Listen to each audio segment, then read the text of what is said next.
salue ce soir dans le précieux nom de Jésus-Christ. Vous savez que David disait quelque part dans les psaumes, je suis dans la joie lorsqu'on me dit allons dans la maison de l'Éternel. Parce qu'un jour dans cette partie vaut mieux que 1000 ailleurs. J'ai pour habitude de me dire, lorsque nous voulons croiser les grands de ce monde, il nous faut demander des audiences.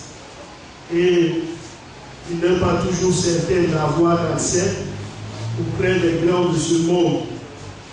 Mais nous avons un Dieu qui voudrait qu'à chaque moment nous nous approchions de lui. Dans la prière, dans la méditation, et il ne dit jamais j'en ai assez. Alléluia. Quelquefois nous nous lassons parce que justement nous sommes des hommes, nous avons de la fatigue dans le corps, mais notre Dieu il est toujours disponible, toujours disposé à nous écouter. Alléluia. N'est-ce pas merveilleux? Vous savez, lorsque nous sommes dans la présence de Dieu, le temps même, il passe très rapidement. Si vous vous rappelez de l'expérience de Moïse, il a passé un bon moment avec le Seigneur sur la montagne. Je crois 40 jours. C'était le bon moment. Quand Jean a été ravi en esprit, dans le livre d'Apocalypse, il a passé aussi un bon moment avec le Seigneur. Là, il ne se souciait pas du repas du soir, du repas du matin, du midi. Mais c'était de bons moments qu'il passait avec le Seigneur. Et un jour, par la grâce de Dieu, nous aussi nous passerons de bons moments avec lui dans l'éternité. Alléluia. C'est ce qui nous amène à nous rassembler ce soir dans sa maison. Puisse le Seigneur nous disposer à l'écoute de la parole et nous préparer en vue de son retour qui est imminent. Alléluia. Il nous a dit quelque part dans le livre des Hébreux qu'il est le même hier, aujourd'hui et pour toujours. Hébreux chapitre 13, verset 8, la Bible nous dit Jésus-Christ est le même hier, aujourd'hui et pour toujours. Et dans le livre de Jacques, le chapitre 1, il est dit tout don parfait descend du Père des Lumières, dans lequel il n'y a point de variation ni d'ombre de changement. Il reste toujours le même. Et nous nous sommes reconnaissants à ce grand Dieu. Nous sommes heureux d'adorer le Dieu qui a adoré Adam, le Dieu qui a adoré Abraham, Isaac, Jacob, tous les prophètes de l'Ancien Testament, le Dieu qui a été adoré par les apôtres, alléluia, et tout au long des âges de l'Église. Il est le même, celui-là que nous confessons, que nous adorons aussi. Alléluia. Et nous avons la certitude qu'avec lui, nous irons à bon port. Nous arriverons à destination. Que son nom soit béni. Nous allons prendre nos Bibles et nous allons lire quelque chose dans le livre de Lévitique.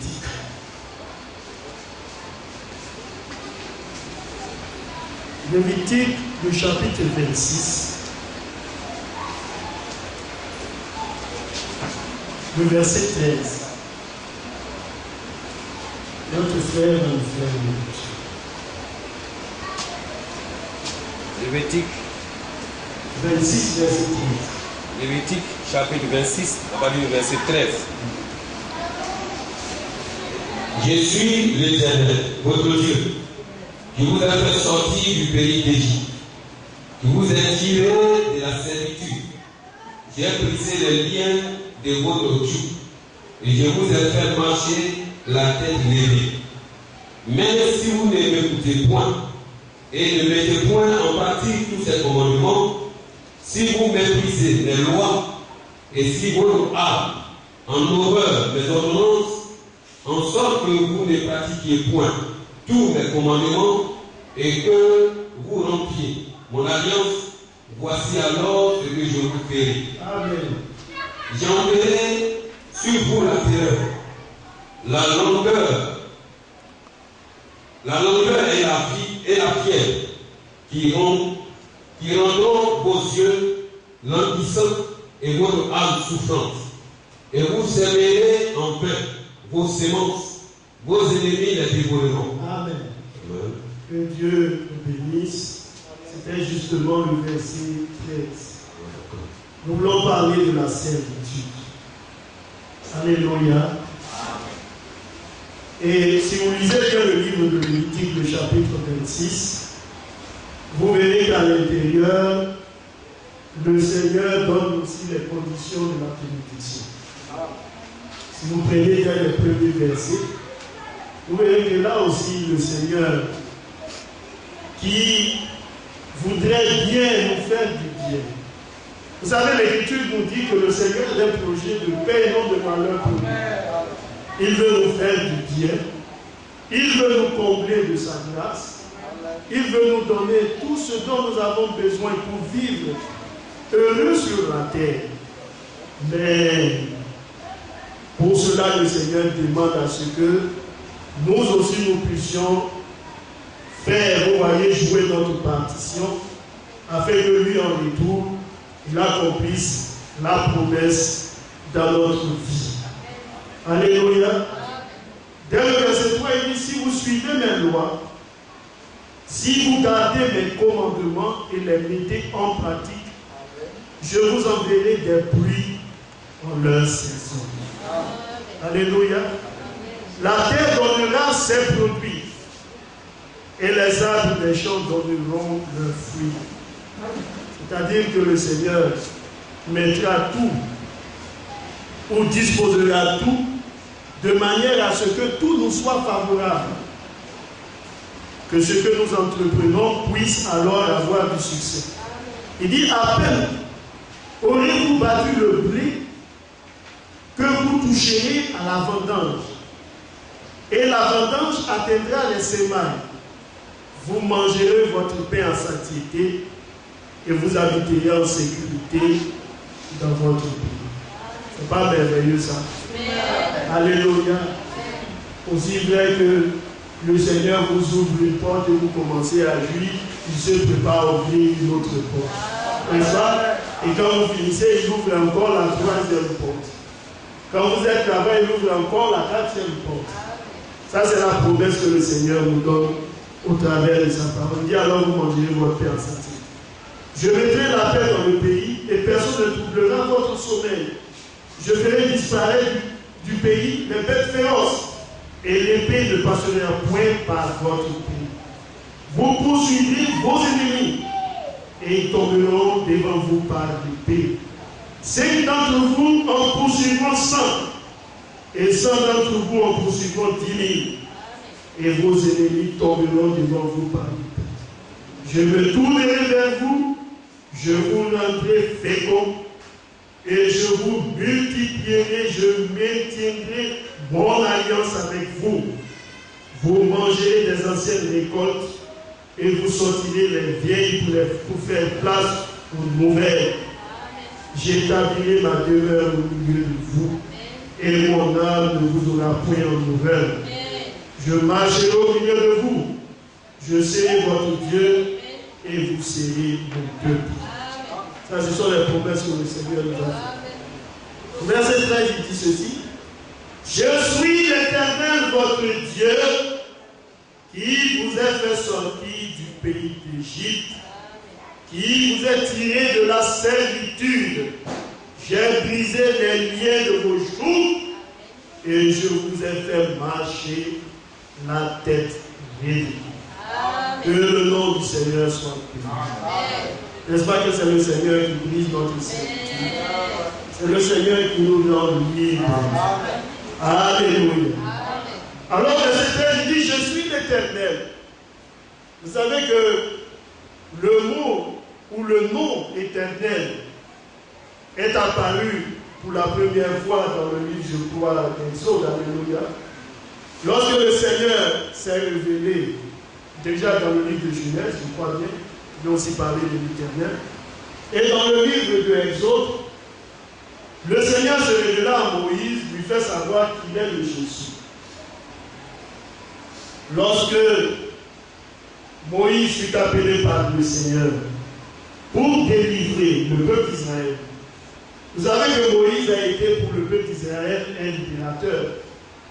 Pas parce que Moïse lui-même avait la capacité d'accomplir quelque chose au monde, mais parce que le Seigneur en Moïse faisait son œuvre. Et c'est souvent cela qui crée la confusion quand l'homme voudrait s'arroger le droit, vous voyez, de jouir de l'honneur qui revient au Seigneur. Non. Moïse fut appelé par le Seigneur, c'était un homme. Mais en lui, le Seigneur avait mis de bonnes dispositions. Remarquez que lorsque le Seigneur a vu la souffrance du peuple d'Israël en Égypte, il dit ceci à Moïse: j'ai vu les souffrances que lui font pousser ses oppresseurs. Je suis descendu pour le délivrer. N'est-ce pas? Ce sont les expressions qu'il emploie. Je suis descendu pour le délivrer et il dit: va, je t'envoie. Alléluia. Amen. Ce n'était donc pas Moïse qui pouvait délivrer le peuple d'Israël de par sa force, mais Dieu en Moïse, qui avait la capacité de le faire.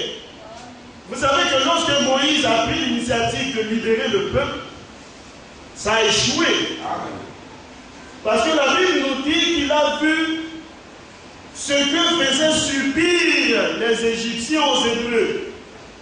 Son cœur était dans la douleur. Et tout de suite, il a fait quelque chose. Vous voyez une réaction humaine. Mais ça n'a pas abouti. Il a pensé que ses frères allaient comprendre son action. Mais l'un d'entre eux lui a dit: qui t'a établi, cher celui? Tu penses que tu vas me tuer comme tu as tué l'Égyptien autrefois? Et Moïse a pris la fuite. Parce qu'il savait que la vie d'un Égyptien valait, vous voyez, plus que la vie d'un Hébreu. Parce qu'au moins l'Égyptien était libre, tandis que l'Hébreu était asservi à la servitude, l'esclavage. Il a donc pris la fuite, ça n'a pas marché. Mais quand le Seigneur l'a rencontré quelque part dans le désert, et là c'est bien fait, quand le Seigneur nous envoie avec cette promesse, alors nous ne pouvons plus douter. N'est-ce pas? Il rencontre Moïse. Moïse voit le buisson qui est tout en feu, mais le buisson qui ne se consume pas. Il dit: je veux me détourner pour voir quelle est cette chose étrange. Lorsqu'il entend une voix qui lui dit: ôte l'esprit de tes pieds, car sur le lieu sur lequel tu te tiens est une teste. Moïse est tout étonné. Il est tout tremblant. Et le Seigneur lui donne des signes. Alléluia. S'il n'écoute pas la voix du premier signe, ils écouteront la voix du deuxième, ou alors la voix du troisième signe. Et Moïse s'en va. Avec le ainsi dit le Seigneur, contre, vous voyez, l'Égypte. Ça, c'est de l'évangile. Alléluia. Dans le prophète, la Bible dit: par un prophète, je vous ai fait sortir du pays de l'Égypte. Alléluia. Par un prophète. Alléluia. Mais l'Égypte avait une armée. Une armée forte, une armée puissante, une armée qui avait tout le matériel de guerre. Mais vous savez, la victoire ne se trouve pas dans toutes ces choses. Amen. Il n'y a que la victoire en Christ Jésus. Amen. Et il a manifesté cette épreuve dans le ministère de Moïse. Moïse est allé avec le dit le Seigneur, et la Bible dit que les plaies ont commencé à s'abattre sur le pays de l'Égypte. Et à la 10e plaie, c'était, vous voyez, le saumon, et ils ont dû relâcher les Hébreux afin qu'ils puissent s'en aller. Alléluia. Mais avant cela, le Seigneur, lorsqu'il rencontre Moïse lui pose la question: tu m'envoies vers le peuple d'Israël, mais il y a un passé avec eux. Quand j'ai vu leur souffrance,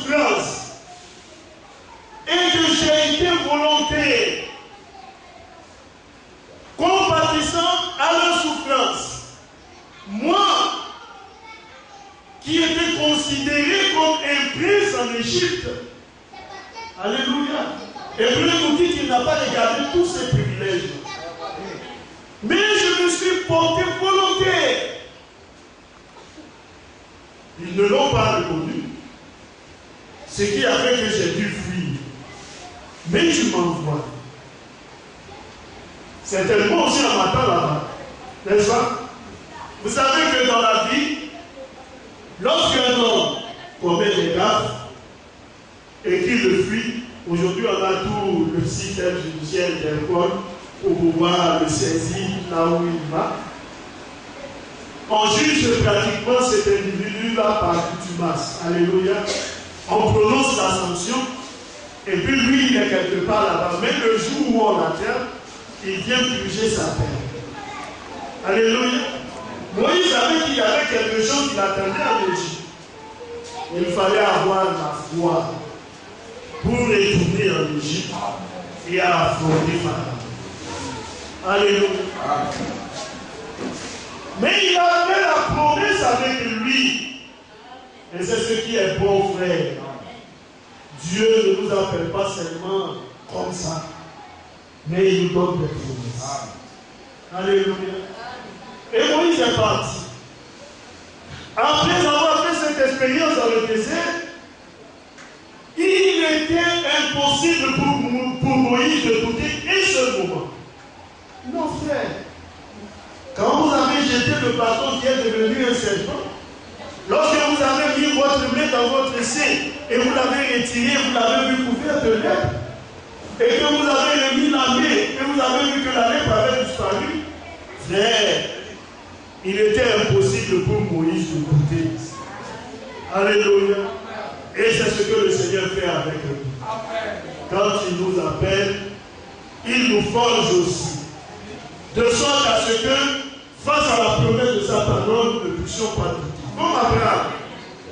La Bible nous dit qu'il espérait contre toute espérance.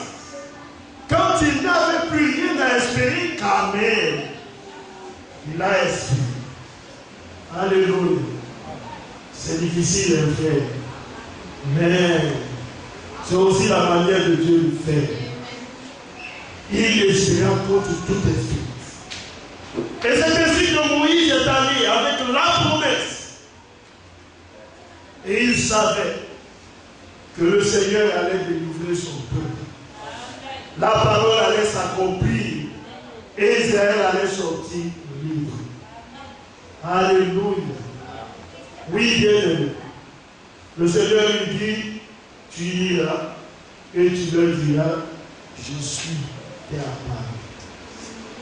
Je suis l'Éternel. Celui aujourd'hui qu'on appelle Jéhovah. Alléluia. Je suis celui qui suis. Pas j'étais, pas je serai, mais je suis. Alléluia. C'est pourquoi nous disons que le Seigneur se conjugue toujours au présent. On ne peut pas parler du Seigneur dans le temps passé seulement. On ne peut pas aussi nous baser dans le futur. Mais il faudrait que aussi nous parlions de lui dans le présent. Qu'est-ce qu'il fait aujourd'hui? Alléluia. Le Seigneur n'est pas celui qui a seulement fait sortir Israël hier. Il n'est pas celui-là qui seulement nous promet le ciel devant. Mais il est celui aussi qui travaille aujourd'hui pour notre perfectionnement en vue de notre départ dans les airs. Et ça, c'est la promesse que le Seigneur nous donne au travers de sa parole. Alléluia. Alors il dit, je suis l'Éternel, votre Dieu.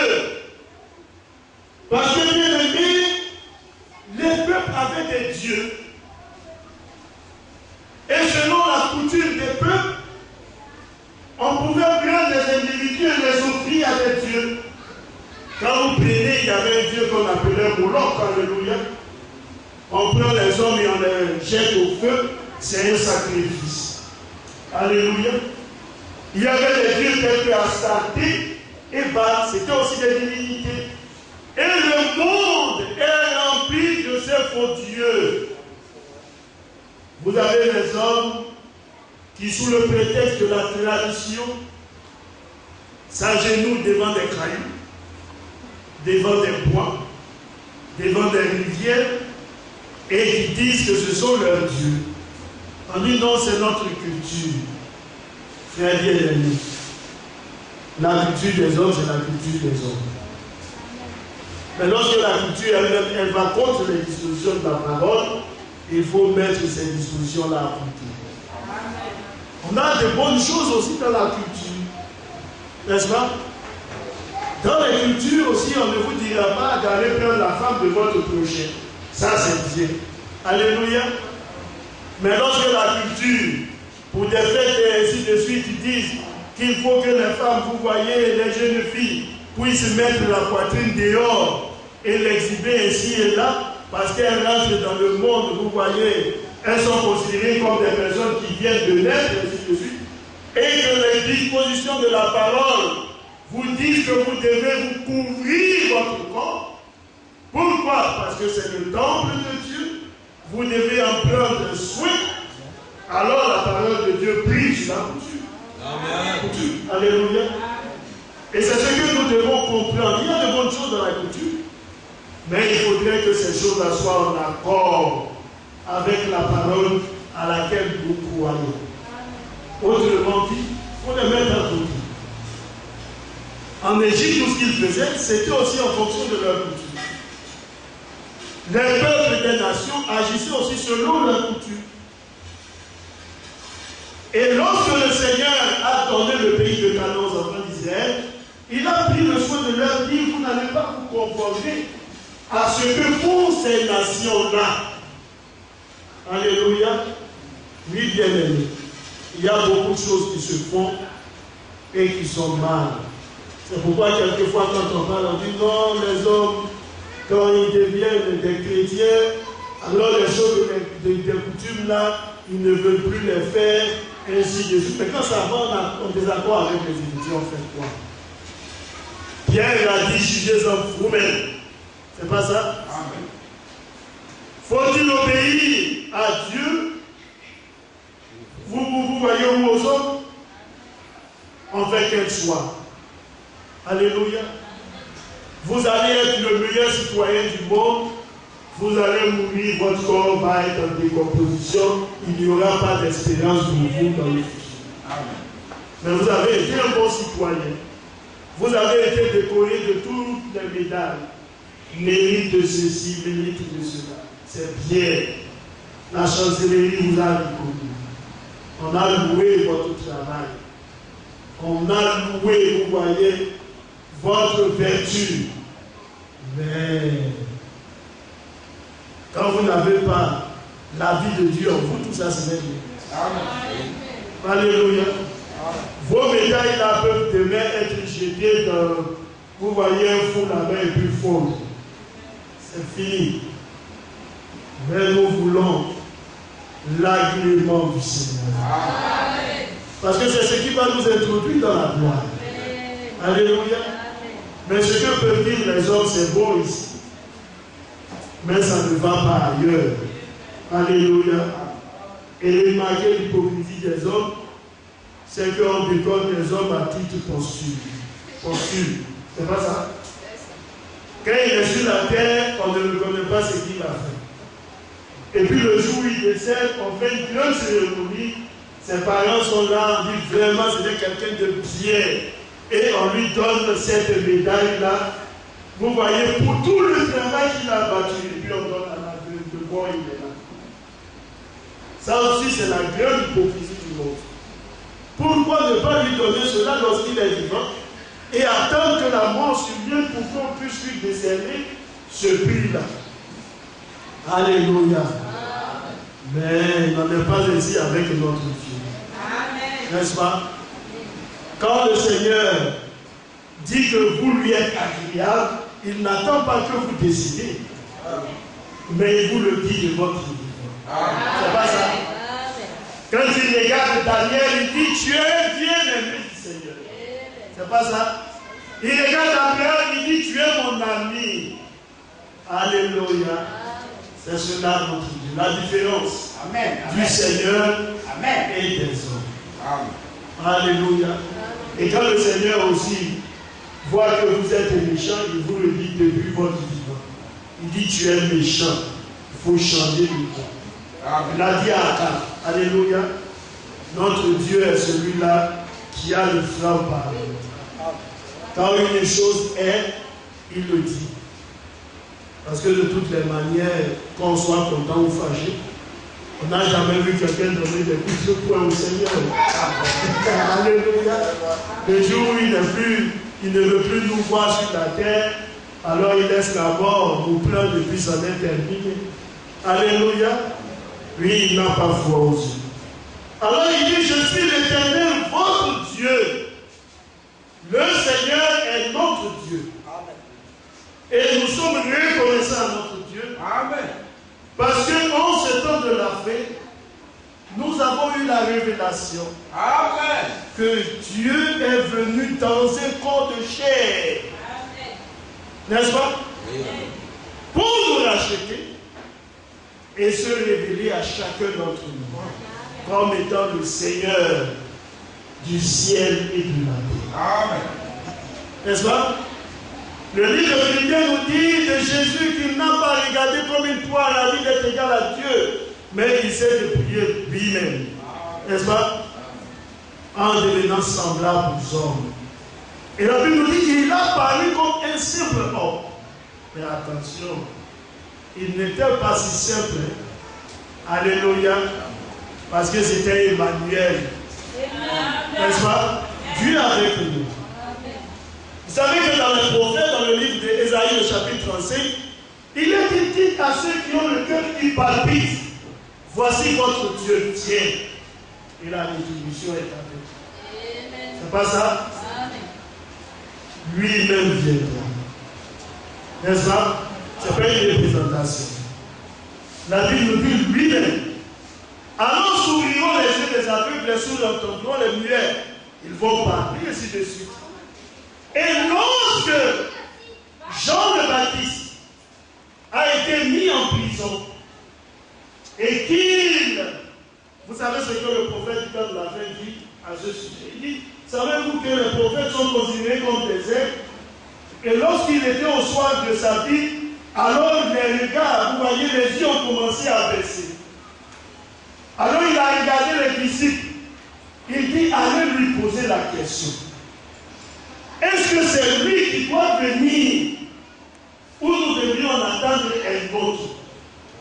Mais auparavant, ces gens qui ont vu la colombe descendre, n'est-ce pas?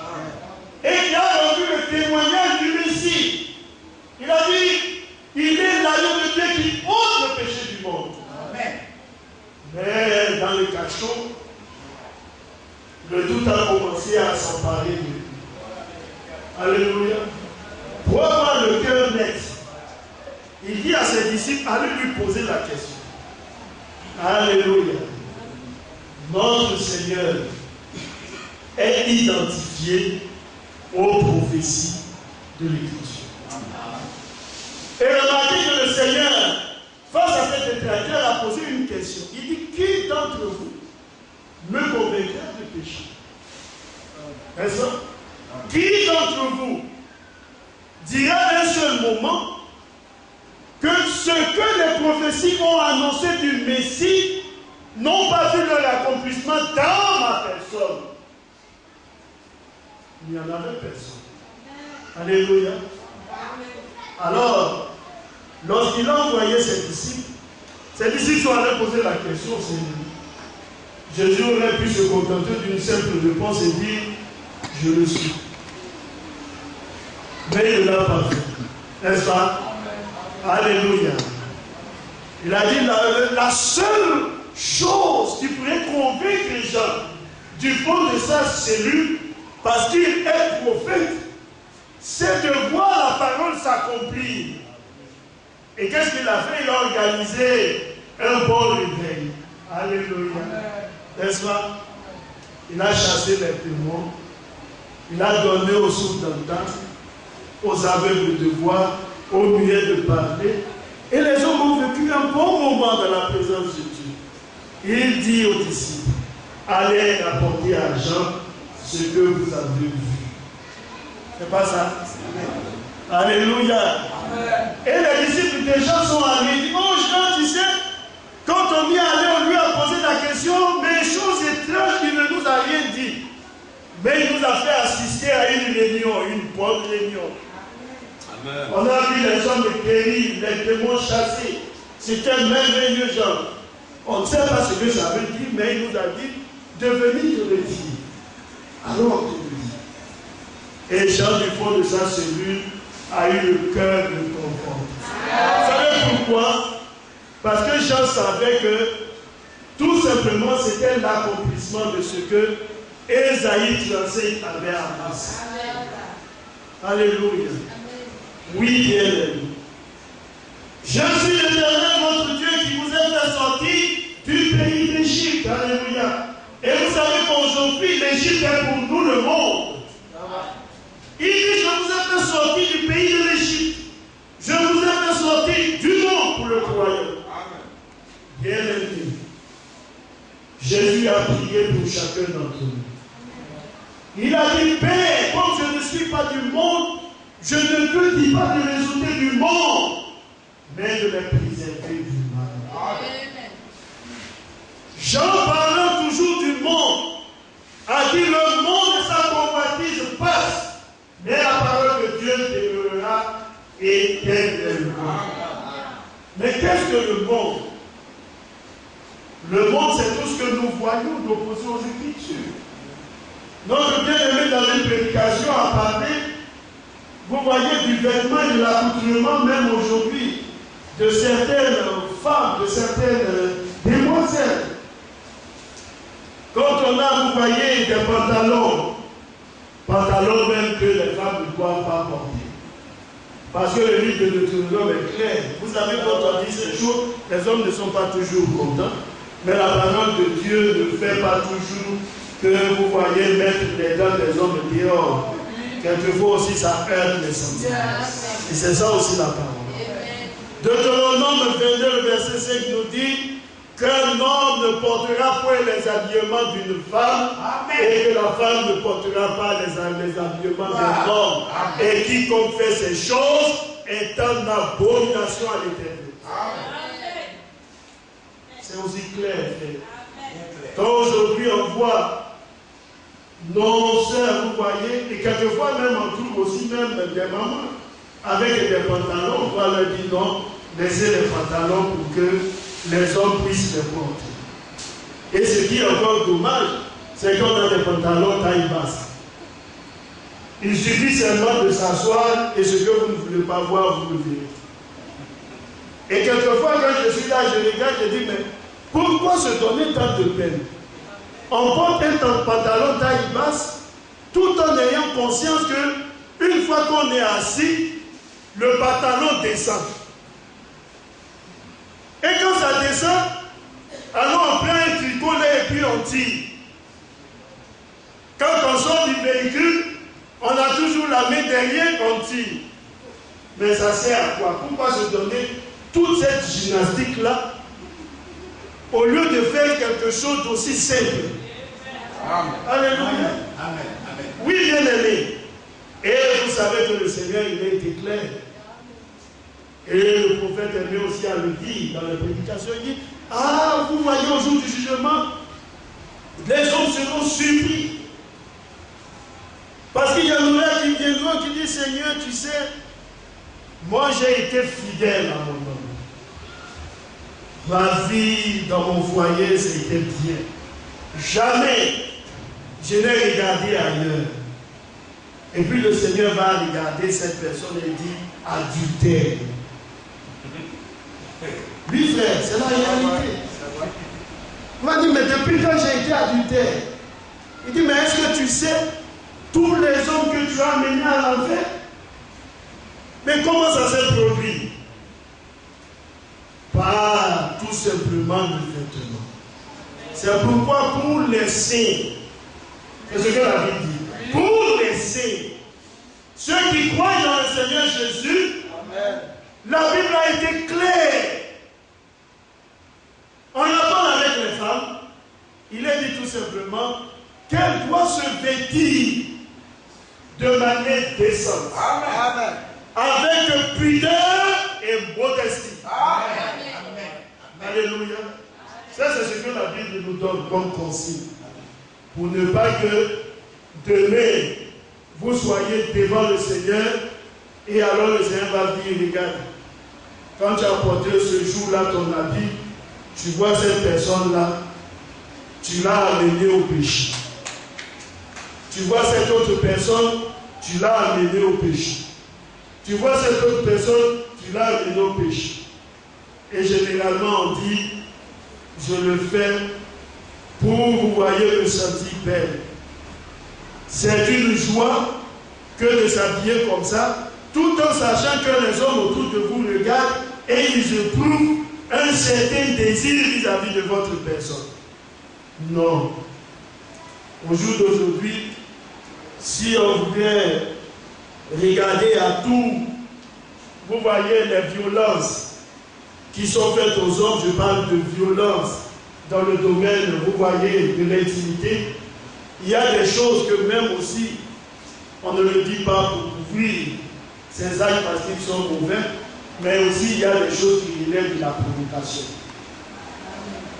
Oui, bien aimé. Vous savez, notre frère, un frère, l'a dit une fois, à Djamé ou à Bobo, une jeune fille, c'est pas une petite fille, qui s'est habillée avec sa robe et qui pratiquement n'avait rien porté en dessous. De sorte à ce que, quand elle passait dans la rue, tout le monde voyait ce qu'il ne devait pas voir. Bien aimé, s'il y a un homme qui se lève et qui va faire violence à cette femme, on dira oui, qu'il a fait violence à cet individu, mais pourquoi l'a-t-il fait? Parce que cet individu, tout simplement, n'a fait que provoquer cet homme. Alléluia. Amen. Oui, bien aimé. C'est pourquoi le Seigneur nous donne des instructions pour que nos bien-aimés sœurs puissent savoir comment se conduire. Et quand on le fait comme ça, vous êtes respectés. Quand on passe là, même l'individu qui veut venir faire un pas vers vous, il tique d'abord. Parce qu'il voit la personne en face de lui qui est bien vêtue, qui se respecte. Quand même il a des envies, des intentions, il a du mal à s'approcher. Parce qu'il se dit, ah vraiment, cette femme-là, ça c'est une dame. Je ne peux pas m'approcher comme ça. Mais quand il voit que tout, vous voyez, sort là, il se dit, oui, si je l'aborde, je sais que ça peut marcher. Vous voyez, quelquefois les hommes eux-mêmes ne se font pas respecter. Mais nos sœurs en Christ, quand elles croient dans le Seigneur Jésus, la parole de Dieu les amène à se faire respecter. N'est-ce pas? Quand le frère Fokodijel a chanté sur une arrange, appartient à Dieu. Parce que dans la disposition de la loi, les rênes, ils appartiennent au Seigneur, n'est-ce pas? Alors dans la chanson, il fait remarquer une chose. Il dit aux jeunes sœurs, sœur, quand tu danses, tu te trémousses, fais attention, n'est-ce pas? Parce que tout ce qui est là, il appartient à Dieu, n'est-ce pas? Et c'est là-bas que se situent aussi les organes de la vie, de la reproduction. Alors il faut faire attention. Alléluia. Il dit, je suis l'Éternel, votre Dieu, qui vous a fait sortir du pays d'Égypte, qui vous a tiré de la servitude. C'est terminé, frère. Alléluia. Dieu dit que tu étais asservi et lui il t'a retiré de là. Alléluia. N'est-ce pas? Quel bon solutionnement. Quand on lui dit, mon ami, même un homme en prison qui est en train de purger sa peine, et puis on vient, on lui dit, il y a une grâce présidentielle. Du fond de ça, celui qui pousse un ouf. Parce qu'il sait qu'il va sortir libéré. Et remarquez que lorsque les gens lui disent, ah, il y a eu amnistie, encore il est dans la joie. Parce qu'il sait que son casier judiciaire ne va pas comporter le reproche qui lui est fait. C'est pas ça? Alléluia. Le Seigneur dit, la servitude, la servitude. Que son nom soit béni. Vous savez, dans le livre d'Ésaïe, le Seigneur a dit d'Israël, il dit, allez, criez à Jérusalem que son temps de servitude est terminé. Amen. Et qu'elle a reçu au double pour le pardon de ses péchés. Alléluia. La servitude est finie. Alléluia. N'est-ce pas? Ésaïe, je crois, le chapitre 40. Il dit, consolez, consolez mon peuple. Alléluia. C'est bon le jour des expiations. Lorsque l'individu était là et qu'il n'y avait plus d'espoir pour lui, le Seigneur dit non. L'expiation est rendue possible. Il y a la possibilité pour toi de sortir libre. N'est-ce pas? Quand vous lisez le livre de Lévitique, le chapitre 25, vous le verrez à l'intérieur. Mais aussi Exode. Le chapitre 21 dit la 7e année, lorsque vous refusez de sortir libre, alors il n'y a plus d'espoir pour vous. Parce que vous demeurez esclaves jusqu'à votre mort et jamais il y aura pour vous un temps d'affranchissement. Alléluia. Vous comprenez pourquoi nous disons que nous sommes au 7e âge de l'Église. La vérité de l'Évangile nous a été apportée.